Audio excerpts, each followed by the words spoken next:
I should make it clear we are reconvening from closed session. May I have a roll call? Student trustee Maria. Hello everyone. So this. Roll call. Roll call. Oh, okay. Present. Sorry. Student trustee Rajan. Here. Student trustee Garcia. Here. Trustee Lee. Here. Trustee Jeff. Here. Here. Vice President Walker. Here.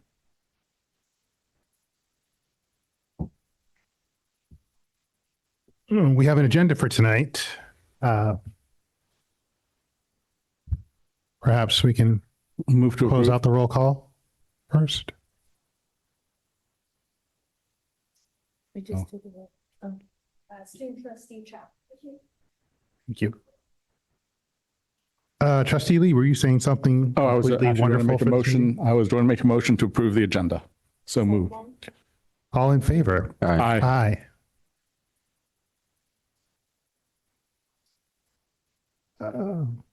We have minutes from our last meeting on March 18th. Move to approve the minutes of March 18th, 2025. Second. All those in favor? Aye. Aye. There's nothing to report out of closed session. Moving on to agenda item 11, communications, is the board report starting with students. I believe that Ms. Morera is ready. All right. So hello everyone. This week is gonna be our Step Up rally on Friday, meaning that right now we're in our Spirit Week. ASB just finished their elections, and prom is so soon for seniors. JCYC is hosting field trips for juniors and seniors, and there are CT classes, field trips to improve their knowledge on their fields. Thank you. Westmore?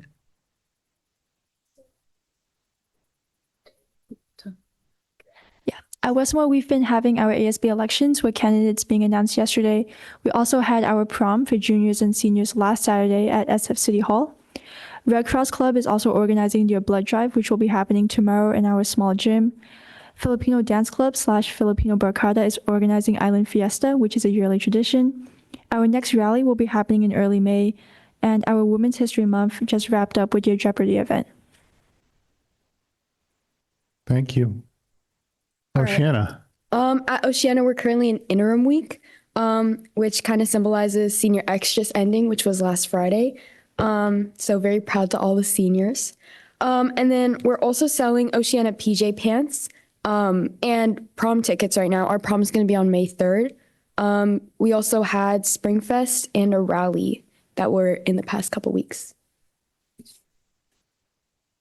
Thornton? From our graduate? Right on. Thanks. Today is really ugly. It was really windy and nasty outside. I just want to put that out there. But yeah, at Thornton, a little over a week ago, we had 2 school field trips. One was to Levi Stadium and the other one was to Alcatraz. I went to the Alcatraz one and it was cool. I just wish we would have stayed longer. We were only there for like an hour. But both were successful and fun. I had fun. Last Wednesday, we had a muralist come to the school to talk to students about our upcoming mural project, which we are going to begin painting on the wall, I think after spring break.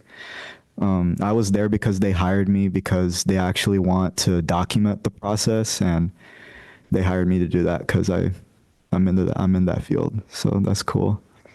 Many students are finishing up on their last few credits. And those who aren't finished get to leave early due to reduced schedule because they're finishing up on those credits, which is cool.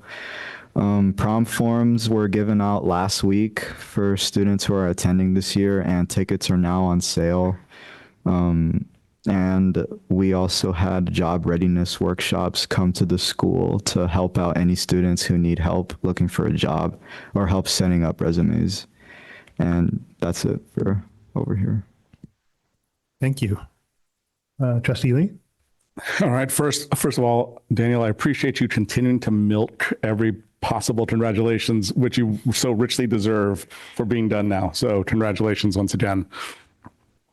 Just a couple of things, going back a couple of weeks to the fabulous art showcase that we had out here in the lobby. The student art exhibition was really fantastic just to see all the amazing pieces of work that all of our students have created. And it was a perfect gallery to showcase their talents. So it was really great to be able to come, particularly on the official opening night of the art showcase.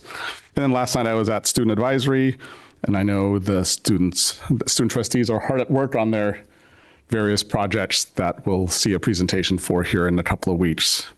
So that's pretty much it. Although I just want to add, I know this is a crazy time in world and national politics, and driving up here on my commute up from Mountain View, where I work a couple of days a week, I was listening to the tail end of Senator Cory Booker's lengthy 25 hours and 5-10 minute speech, something like that.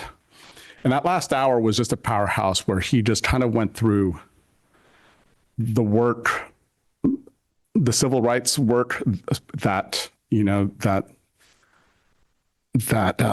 John Lewis had done, and the inspiration that Lewis was to Booker.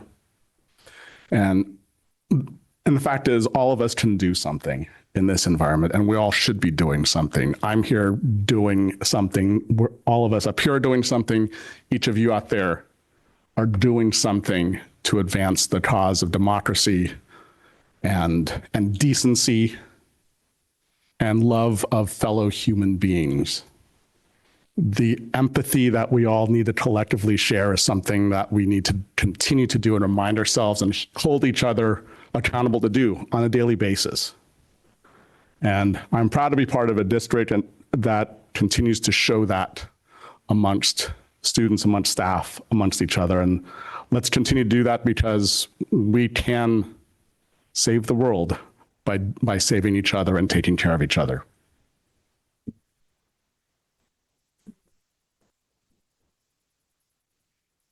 That was like the perfect segue to my board report, because last Sunday I attended my first NAACP chapter conference of San Mateo County.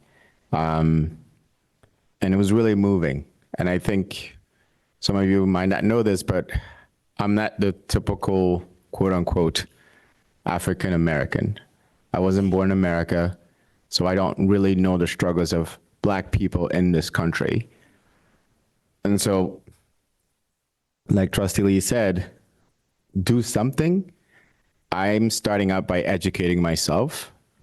And just by going to that event, it was truly moving.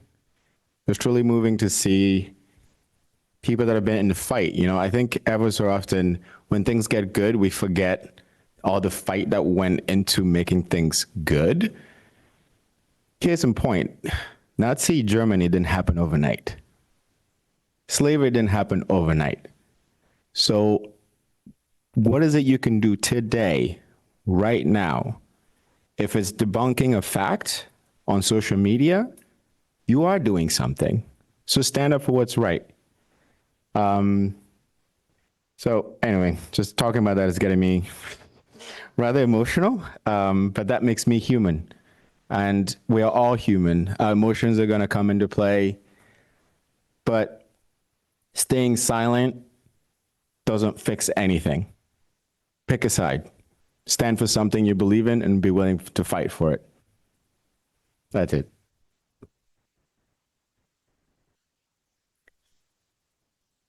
Boy, after hearing my two board members speak, I'm exhausted. I'm worn out by all this. And yet I worry that I might get stopped, and asked to show my ID and end up getting locked up somewhere. This president has been completely transparent this whole time, completely transparent. And we can't just say, hey, he's crazy. He's doing it. And no one knows how to respond. No one's even, the only way that the laws, fighting the legal fight, hopefully the Constitution will hold up to it. But everything's so politicized, and yet it just hurts when I see, brown people getting hauled off the street. I mean, that could be me. I carry those yellow cards that Faith in Action handed out. I carry those in my purse. I carry them in my car. I'm ready to, I'm putting it around the neighborhood because you don't know.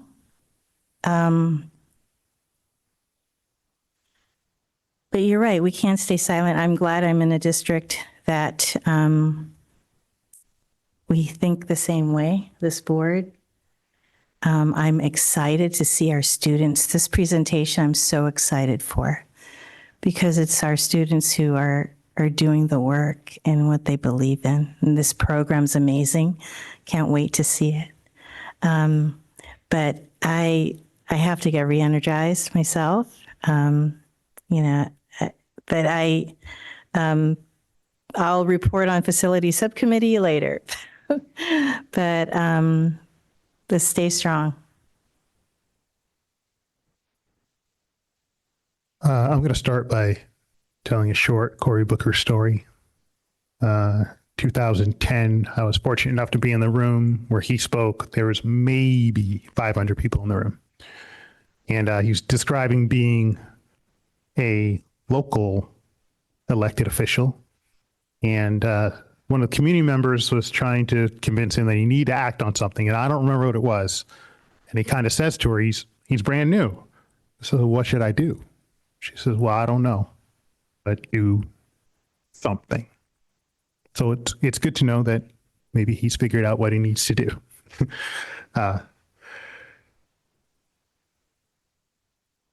In more traditional reporting, I came by the art show that was here a couple weeks ago. I was thoroughly impressed by the work, and I believe there was a Best in Show. And I'm just kind of happy to know that I kind of know that student a little bit. I'm proud of her. 2 weeks ago, I went to a career day at Thornton High School, and I don't see any of you here that were there except for Danny. And About the gains. about the we had Raising Cane's. Cane's provided us food for lunch. That was pretty good. I got to share about my careers with 2 other people. And if you're somehow connected to them and you like what they said or what I said, find a way to get to me if you want to know more. I think it was that important. Last week I was here on Wednesday. I think it was Wednesday. The Community College District had their meeting here. They came to North County, and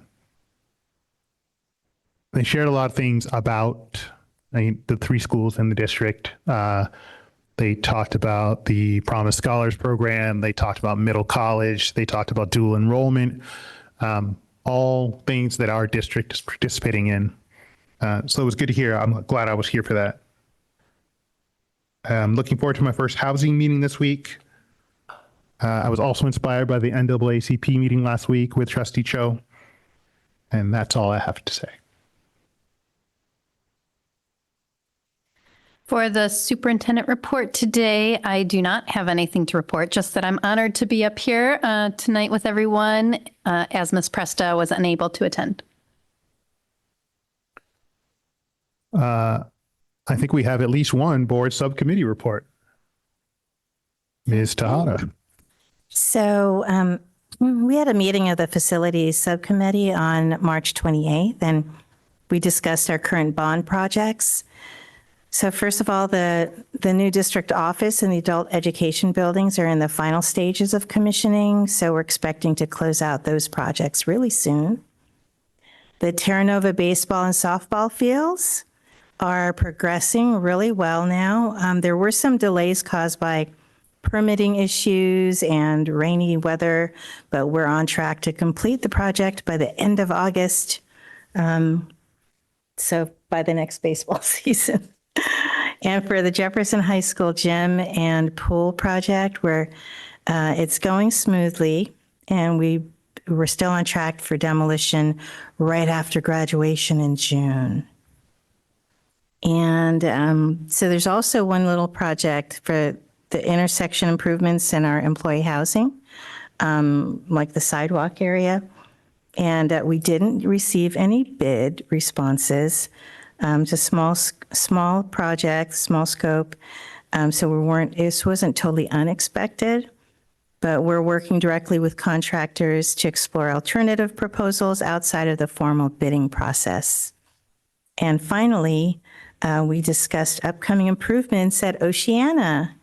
And Director Phillips is collaborating with Principal Torres to identify key projects, including upgrades to the site signage, the theater, and improvements to the gyms, bathrooms, and locker rooms. And that's my report. Thank you. Any other subcommittee reports?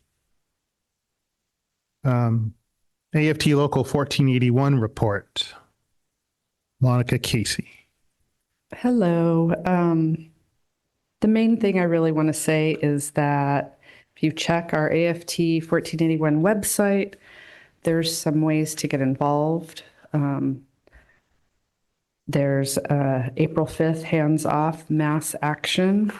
You can sign up, you can show up. There's lots of different places to participate. So even if you're in the East Bay, North Bay, South Bay, or San Francisco area, or San Mateo area, you can participate. So please scroll through those items. So that's all I have for right now. And spring break is next week for some of us. So looking forward to that. Thank you.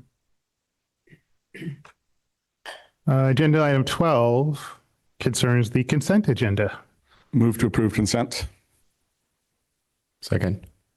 All those in favor? Aye. Aye. Thank you. 13 is public comment.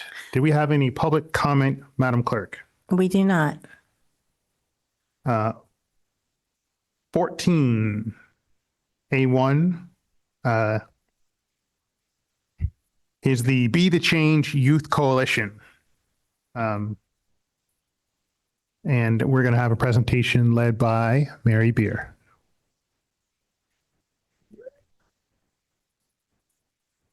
Good evening, everyone, trustees. Thank you so much for having us. To the student trustees, you're amazing. Thank you for putting in all the time that you are. Daniel, it's good to see you. Makes me so happy to see you. My name is Mary Beer. I'm the Director for Alcohol and Other Drug Services at the Daly City Youth Health Center. We have an evolving program over at the health center. We're going to be rebranding. It's called Inspire, and that's for a whole nother presentation. But we have some buckets. We have brief intervention. We have community education, youth leadership, and policy advocacy. And tonight, we will be highlighting our youth leadership.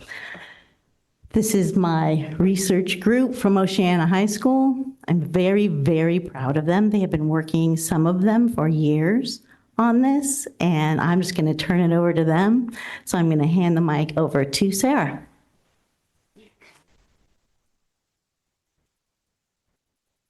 Student in the building.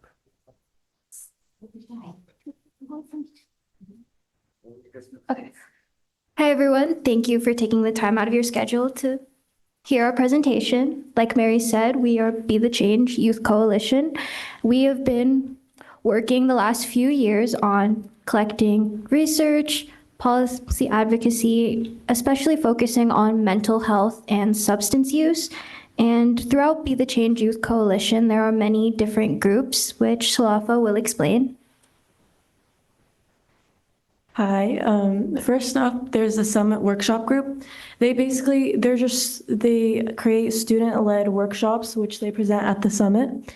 And the podcast group creates podcasts interviewing people and interviewing people about their experiences with mental health and like substance abuse.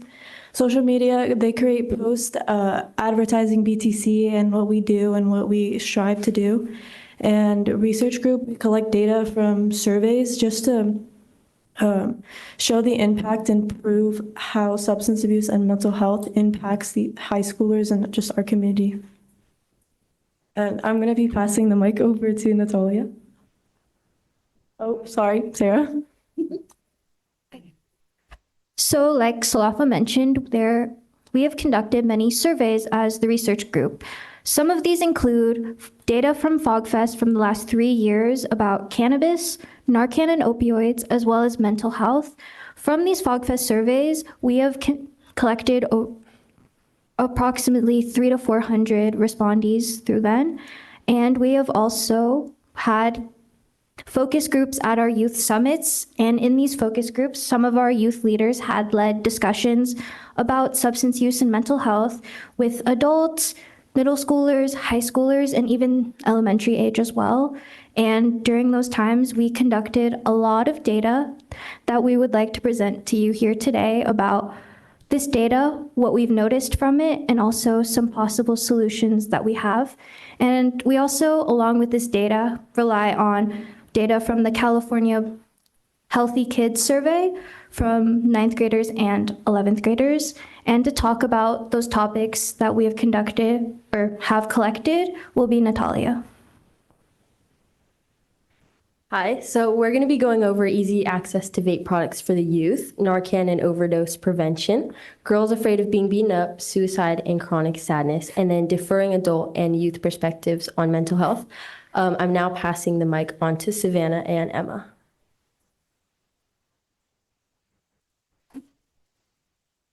Okay, so now we'll be talking about substance use prevention, and our first point is easy access to vape products for youth. So starting with our primary issues is the legal selling of vape and nicotine products to our youth. And this can be connected to the easy accessibility of vape products from drug and tobacco retailers and the appeal of flavored nicotine products to our youth, which will wrongfully attract and condone these youth into substance abuse. And another main issue is that tobacco retailers are really close to our schools, and in some cases they can be less than a 3 to 4 minute walk. And next is our findings from our surveys, with 37% of surveyed youth or adults recommending more education on substance abuse, 20% of 9th graders thinking vaping is not harmful, and 30% of 9th graders say it is easy to obtain vape products. For some possible solutions that we have found, we were considering working with cities to increase police compliance checks. We can do this by increasing tobacco license fees, which would fund for these checks. And it would crack down specifically on vendors who are illegally selling flavored nicotine. And we would also like to mention health education that supports these youth in their knowledge of the harmful effects of vaping and substance use.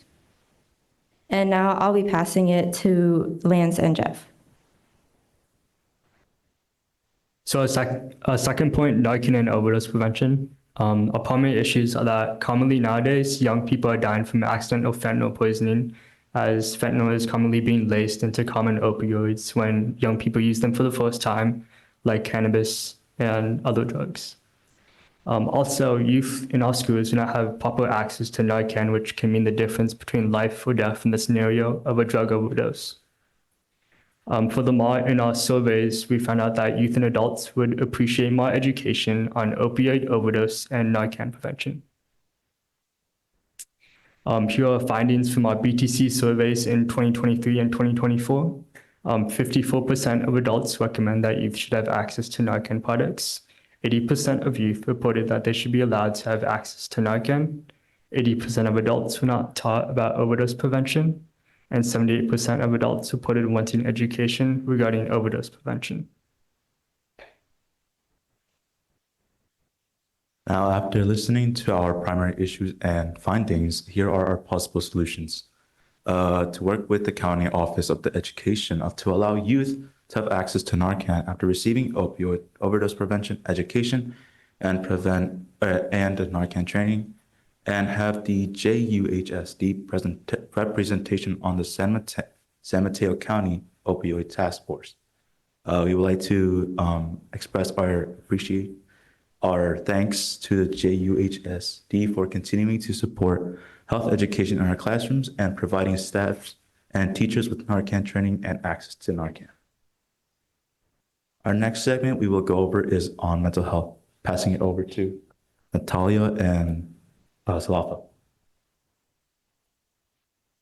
Hi, I'm Natalia. And I'm Salafa. We're going to be talking about the girls who are afraid of getting beaten up. So 12% of 11th grade girls in JUHSD are scared of being beaten up. This means a lot to me because I know girls from my school and from other schools in JUHSD. These girls go to school hoping to learn, hoping to, hang out with their friends. Instead, they're going to school in fear that they are going to get in a fight and they're going to be beaten up. We found that 15% of high school girls reported getting into a physical fight within the last 12 months. 8.5% of high school girls reported getting physically abused by their partners, while 11% have reported getting sexually abused by any perpetrator.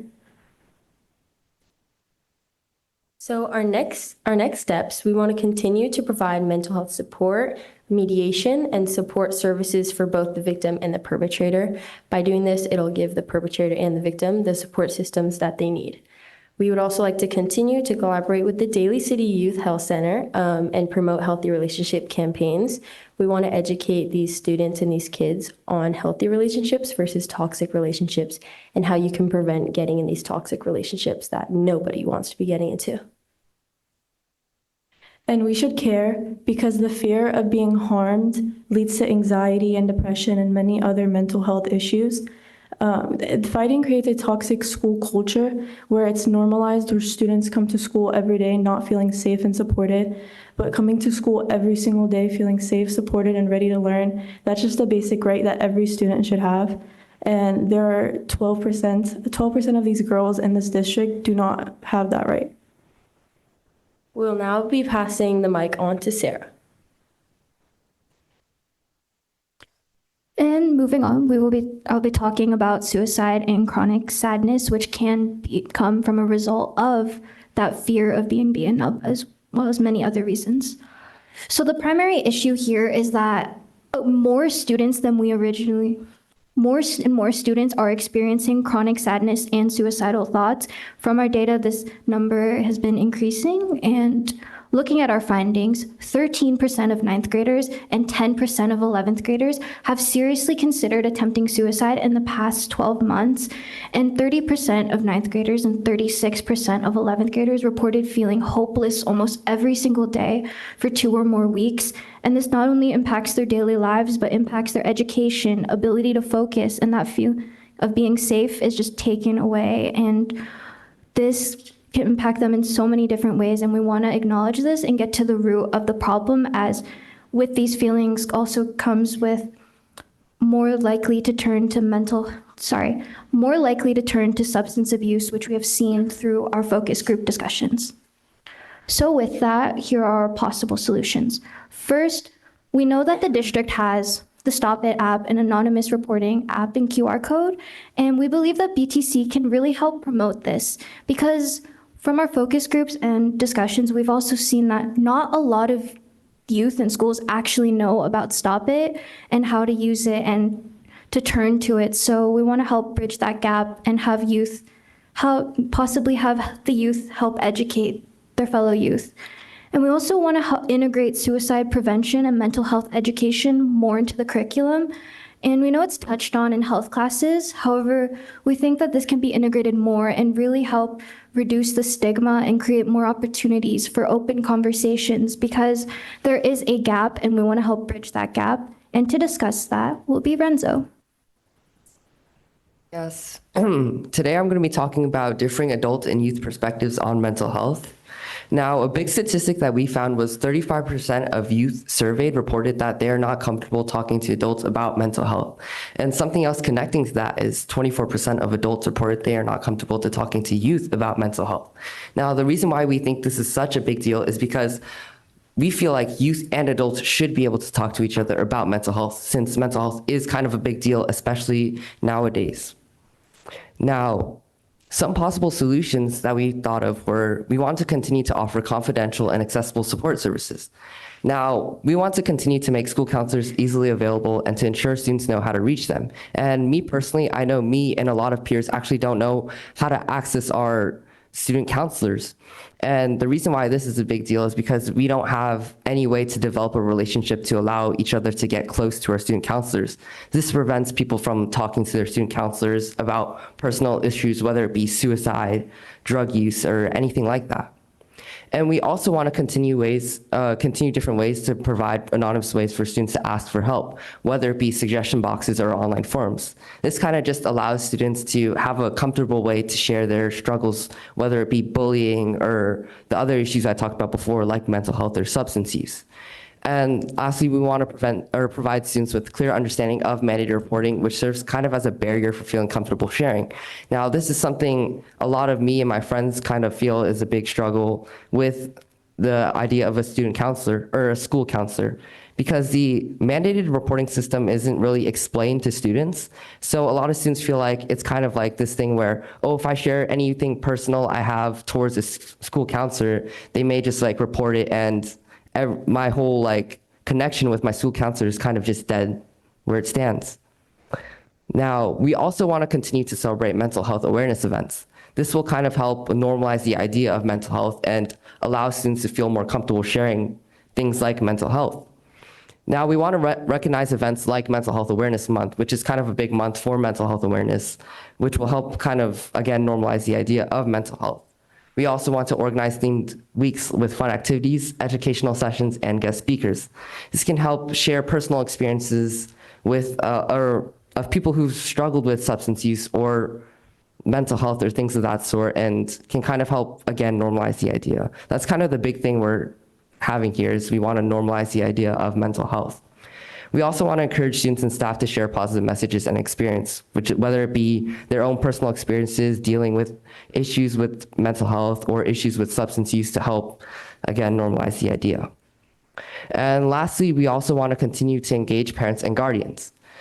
We want to organize parent workshops on mental health and youth communication strategies, which we believe you guys can help us with. We want to help get parents more involved with mental health so they can feel more comfortable talking to their own children about it. We also want to send home mental health resources and discussion guides to then help with that. We also want to encourage collaboration between parents, teachers, and counselors to support student well-being. This will then help teachers, parents, student counselors, all different types of adults that could help students with their struggles with mental health, substance use, all these different big things that we feel like are big issues in our community that adults can help with. And that's why we think this is kind of a big deal. Next, I'll be passing it on to Emma. We'll now go through the highlighted possible solutions that the district can partner with BTC in. So starting off with substance abuse, and specifically vaping, we really want to thank and really appreciate the continued support of health and drug use education on vaping and nicotine products, and would like to continue increasing, growing, and fostering this program. And for the overdose prevention education, we would like to work with the County Office of Education for allowing youth to have access to Narcan products after education and training, and have the JUHSD representation on the San Mateo County Opioid Task Force. Next, for mental health and the fear of violence, sadness, and thoughts of suicide, we would like the continue of providing mental health support for both the victim and perpetrator, and the continued collaboration with Daly City Youth Health Center in promoting healthy relationships, and to promote more anonymous apps with youth-led programs. Now for the youth and adults communication about mental health. We would like to organize parent workshops specifically on the mental health of youth and communication strategies. Now we would like to mention a bit about what Be the Change personally means to us as members of the program. For me, Be the Change was something that really gave me a way to see how I can take action in my own community. And it gave me kind of a perspective of how I can make a positive impact and I can become part of my community. And through this really nurturing, safe environment, I really learned how. And we'll each give a little memo.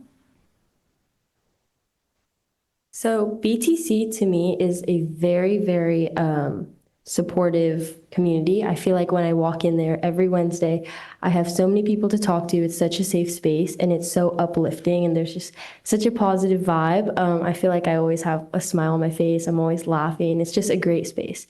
And I suggest all students to join this program. Mary makes everyone feel just so safe and they, say whatever they want, be who they are. And by joining BTC, students make new friends, and they just have another safe community that they can always rely on. To me, Be the Change was really eye-opening for me as I was educated on a lot of things I didn't really know, which even like things that were really relevant today, like issues. But not only that, it was also a safe space where I could really have a voice, and I think it's a really supportive environment that I didn't really have, so I'm really grateful for it.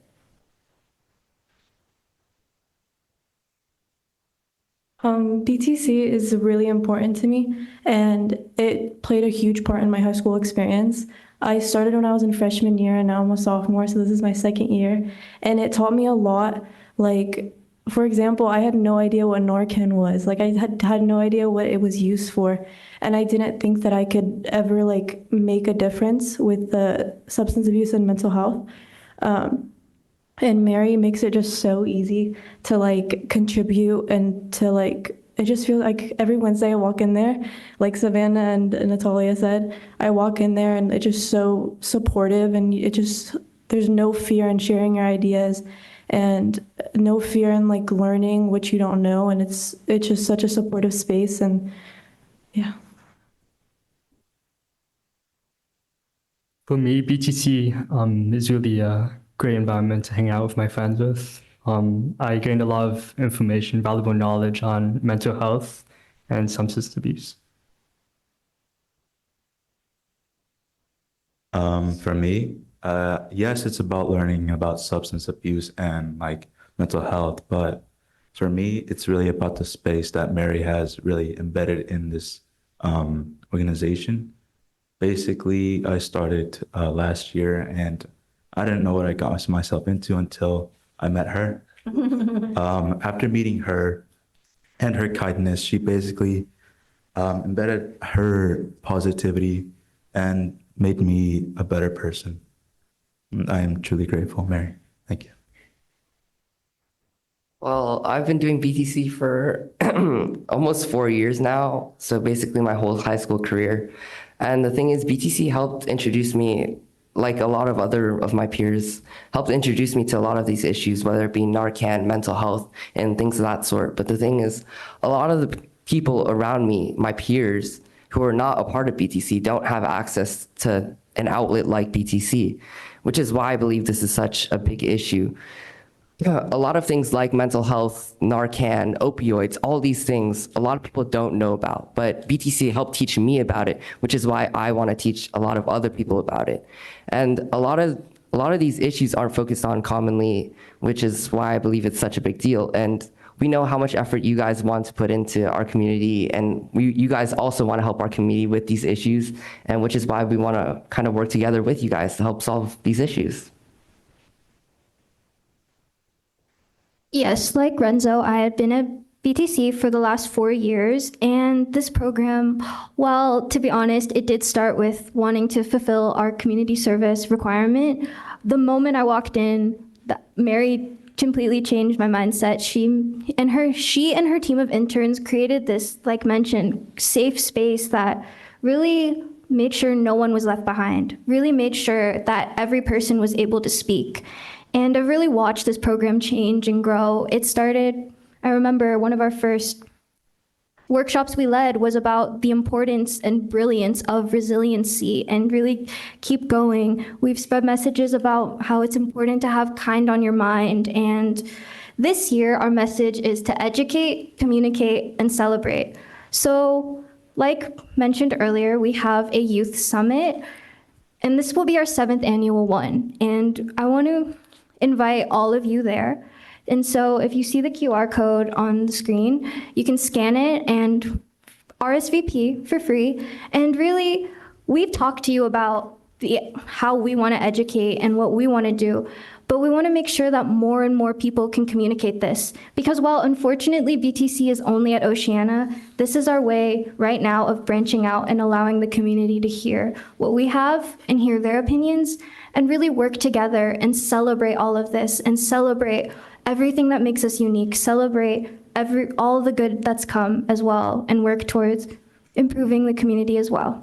From there, we have workshops led by our summit groups to hear more about mental health and substance and how that affects our community. They also make videos based off that. And we also have focus groups that we mentioned and really a place to facilitate those discussions. There's also a live podcast where you get to hear our podcast firsthand and how their perspectives through the group and also issues that are happening today as well. And then to celebrate, we also have a photo booth to take pictures and capture the memories.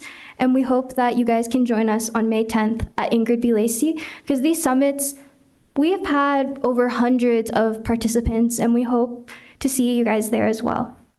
Thank you for taking the time out of your schedule for hearing us, and please let us know if you have any questions. Thank you.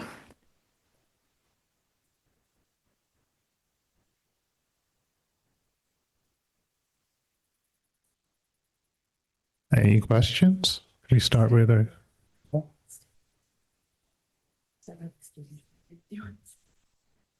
I've been told to start with the student trustees.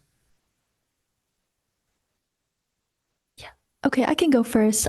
First off, I just like to say I really loved your presentation. I thought it was really well done. Yeah, it's really amazing. I go to Westmore, so we don't have BTC at Westmore, but as you were talking about the struggles that you face across our district, I was thinking about how important it is that you brought this to the board and how important it is that we implement this across all of our schools. So thank you. All right. You guys, I know like BTC, I see you guys around school and I know that you guys meet every week and I've seen how much work goes into this. So props to you guys. You all cover a lot of important topics that I feel aren't really, there's not a lot of light on them, which again, that's really big that you guys are talking about this. And one thing that I noticed through your entire presentation was the amount of data that you guys had for each of your topic. And I feel like that's really important because when you look at the data, it really lets everything sink in and it's like, wow, like this is affecting a large group of people around us because, you know, we're all involved in this district. And so it just really like backs up your guys' claims. And yeah, I really appreciated all of like the percentages and all of the data that you guys included as well. And yeah, again, I've only heard positive things about BTC. And it's making me want to join next year, so. Those were all really good speeches. Good job, guys. You said there was an event on May 10. Anyone can go? Yep. Yeah, I'll be there.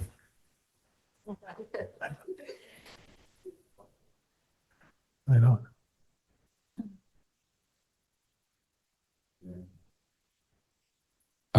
First of all, amazing. This literally gave me chills. And in case I haven't actually met most of you, but I'm actually the board liaison to the Daly City Youth Health Center. So I'm really proud of you guys. that makes my job to this board so much easier. So thank you. Incredible presentation.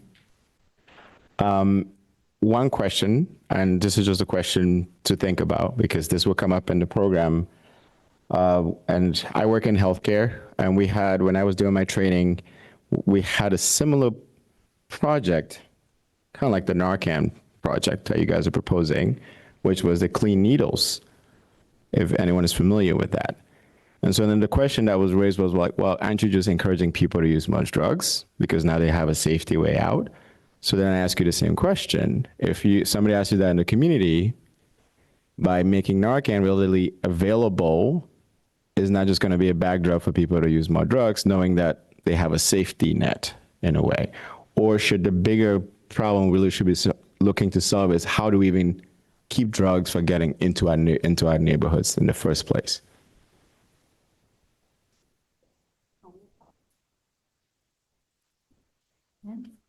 It's okay. You can come back next time if you want to write down an answer. No, I think that's actually a really good point. And I think a big problem is, though, a lot of times drugs are almost impossible to keep out of the community, and it's kind of inevitable. And the thing is, I've seen a lot of people like suffering from the drawbacks of drugs, whether it be homeless people in the community in SF actually recently, because during our interim week, we've been going around SF and seeing a lot of these issues firsthand and how these drawbacks can impact people, which is why I and many others in our group believe that people should have an outlet like Narcan to fall back on, even though we realize drugs are an issue in our community and we want to stop it. That's why we think we should do things like preventing drugs or increasing like drug awareness. But at the same time, in the end of the day, people are still going to utilize drugs, which is why they kind of need that safety net.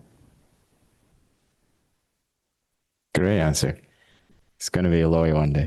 Yes, please. Tiny little bit. Please. One of the reasons that Narcan is so important is because our young people are being poisoned. And so kids are out, if they experiment for the very first time, they take a pill, they smoke a joint, things are being laced. And so that's really why we believe that Narcan is so, so important. Okay. Thank you for that clarification. And then one more comment, sorry, Andy, this is like my, one more comment, if anything, that throughout this presentation that really resonated with me, and I feel since I've joined this board that's kind of sift through issues within our district, is this sense of safety on campus, right? And so I don't know what the process is with this. If we want to put that as a future agenda item, is that how we do it, Tina?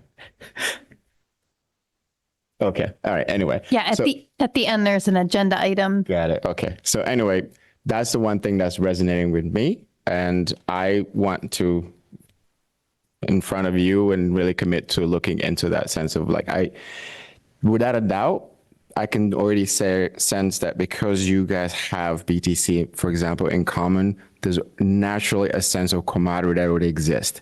You guys already have that sense of community. Every student within the school district should feel that.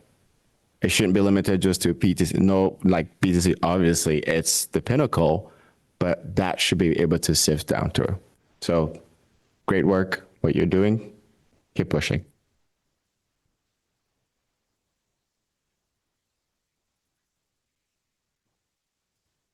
Fantastic presentation.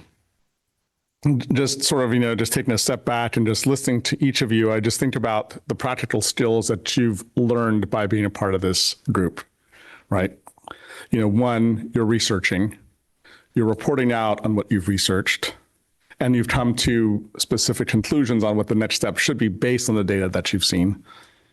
You're developing communications and marketing skills. You're doing event planning. You're educating us on that which you've learned, presentation skills.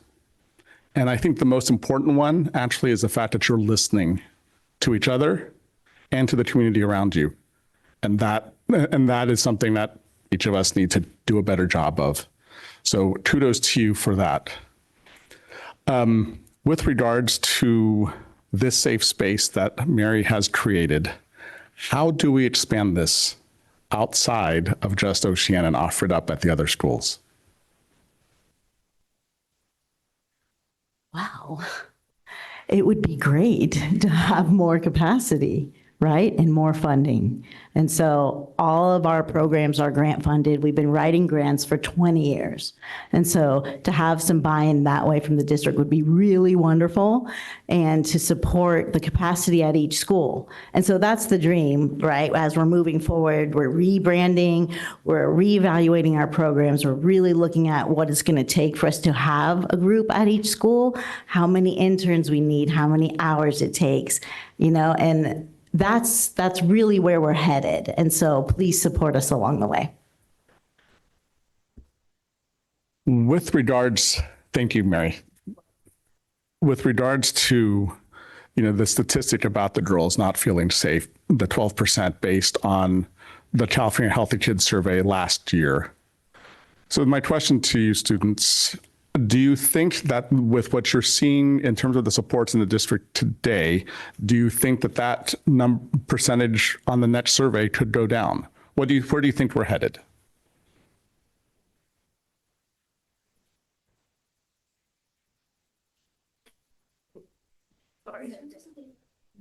So sorry, the question was, how do we see this, do we see the percentage going down for the next few years? Right, given the support level of some of the supports that you see from the district and from adults today, do you think that potentially that the percentage of young women who think that might go down? Okay, I think that if we follow, on our slides, we said our next steps, what we want to do next. I think if we follow through with those and do our best to, try and, just do those, I think the percentage could go down because like we were saying in the slides, we want to give support systems to the perpetrators and the victims. And we think by doing that, instead of suspension or detention, punishment, by finding the root of the problem instead of going straight to punishment will definitely help the perpetrators and the victims, which will, by giving them a support system, it'll definitely decrease that percentage, I think. Do you agree? Yeah, I agree. Yeah. Great, thank you so much. Yeah. Oh, amazing presentation. I'm so impressed, and you're very inspiring because I can tell that all of you are, it's not just community service, because to you, you've turned community service into a calling. And we need more students like you. We need more people like you out there. And I can tell that, while you're speaking, you know what you're talking about because you feel it. You really care. There's so much that I wanted to ask you. That 12% of JUHSD girls afraid of getting beat up, just girls afraid of getting beat up, that's just horrifying to me. I went to high school here at the district in the 70s and 80s, and I have 3 brothers, and they raised me to always watch your back. But I was like an academic student, but you had to watch your back. From what? But now these are students who could be my children, and girls who are afraid of going to school. And like you said, you should create an environment where you're safe, supported, and ready to learn. And those are the basics, right? So what some of the questions I have,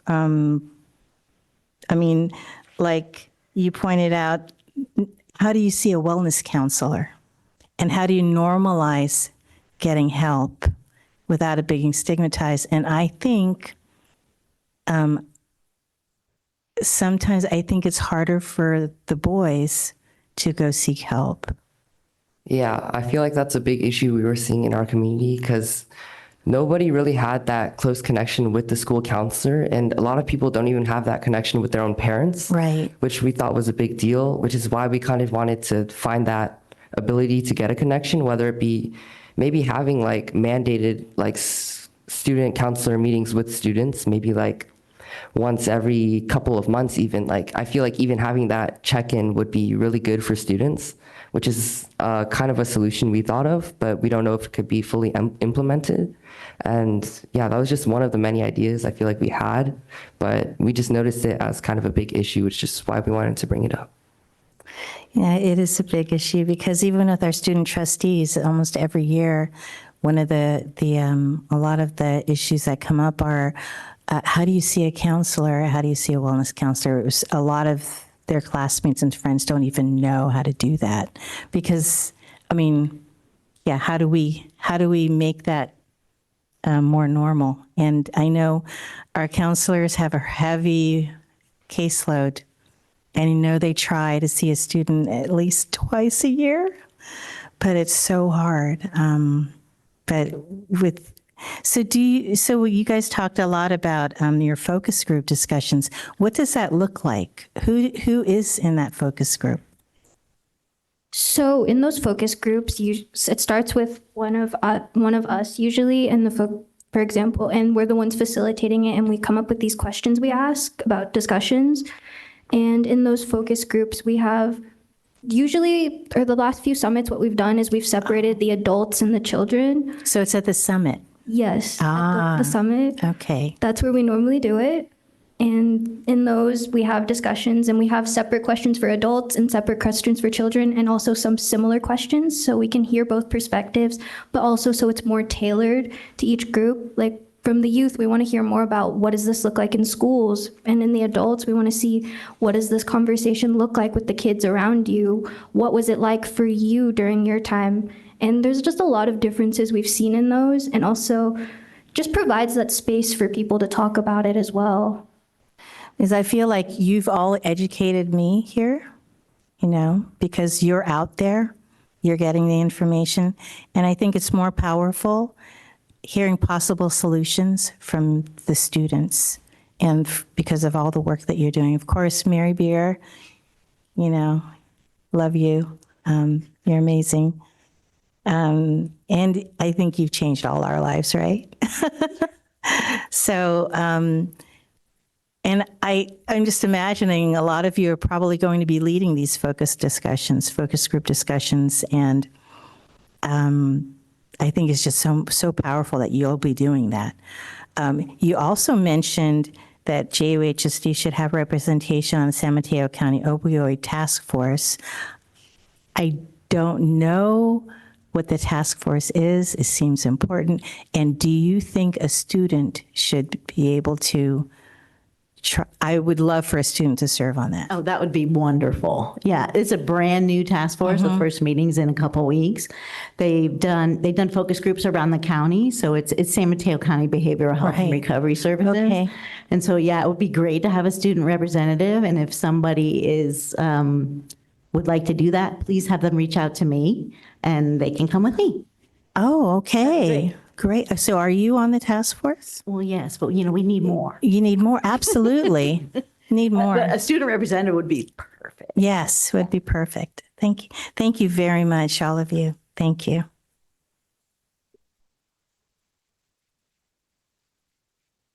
Mary, I want to say thank you for bringing us this articulate, powerful, independent, a collaborative group of students. To all of you, thank you for coming here tonight and sharing with us. I'm pretty sure I could not have done that when I was in high school. I think that, I don't think I know that I'm really impressed with your presentation, and not only about the things we judge presentations by, how clear they are and how interesting they are, and, how great the slide deck is. But really, this is about things that are of utmost importance to the district community and to the students. So thank you. I wrote down a lot of notes. I think it's interesting that you talked a lot about school safety, and school safety is at the center of one of our most important board goals. And maybe we, in achieving our goals, can take something from what you've shared now and what you share in this May 10th Youth Summit. And I want to congratulate you on this flyer and whoever had the idea to give free lunch. It's fantastic. So the way these things kind of go sometimes is this may be the last time that you see me, but it doesn't have to be. I and the rest of the board, I'm sure, welcome any contact you want to reach out to us for if you need resources or want to provide us with any. But I just want to say that I know that BTC has not seen the last of me because of you. So thanks. I have one question, a series of questions. How many of you are seniors? Did anyone's senior X project have anything to do with what you presented on tonight? So actually, one of our seniors who unfortunately could not be here today because they are in Washington, D.C. during interim week, his senior X was about safe injection sites in San Francisco. And I can try to answer. I've seen his presentation, so I could try to answer anything related, but unfortunately, he could not be here today. Okay, I'm just curious. Thank you. And one other note is that we have 3 other groups with just as many students, and so I'm sure that question can go out to them too. They're just not in this group. Right. We have our podcast group, our social media group, Right. and our summit group. So. Thank you. And I guess I should also offer a chance for anyone to say if they had an exhibition project at any level, senior or otherwise, this kind of stuff. Yeah? Great. Exhibition. Okay. Great. Thank you.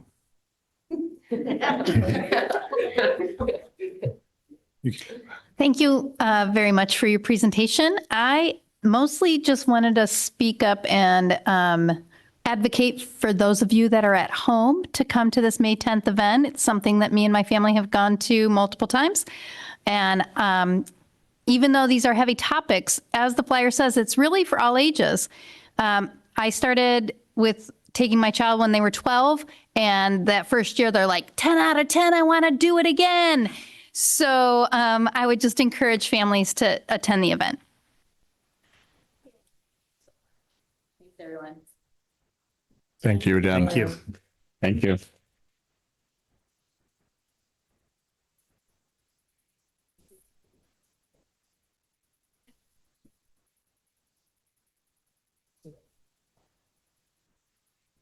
The show must go on.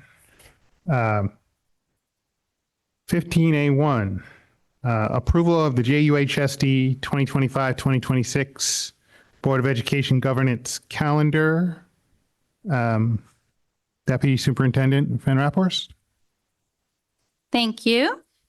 Before you tonight is a meeting calendar for the upcoming year. The 25-26 calendar includes regular meetings, special meetings, Student Advisory Council meetings, CSBA and AEC conference dates, the first day and last day of school, and our school holidays.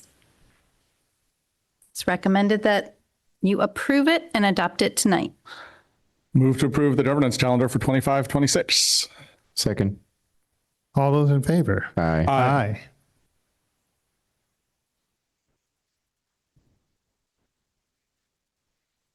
(15B1) regards the Third Amendment to Energy Service Agreement, partial solar decommissioning. Deputy Superintendent of Business Services, Ms. Van Raphorst. Thank you. Before you tonight is an amendment to our energy service agreement to allow for the decommissioning of the solar panels on top of the gym at Jefferson High School so that they can demo the building. Because we are ending the contract early, it will cost us about $350,000. That's insane. All right, move to approve the third amendment to energy service agreement, partial solar decommissioning. Second. All those in favor? Aye. Aye. Consideration future agenda items. Student safety. That seemed again, I think, as I said earlier in the comment, we've had multiple instances where I felt the word safety has come up. I know it's part of our district goals, but I think if anything, this is like no child should be afraid to go to school because the word I go, they're going to get beat up. Like that's just scary to think of. So I definitely would like to look a little bit deeper into that. So, yeah. Any others? No.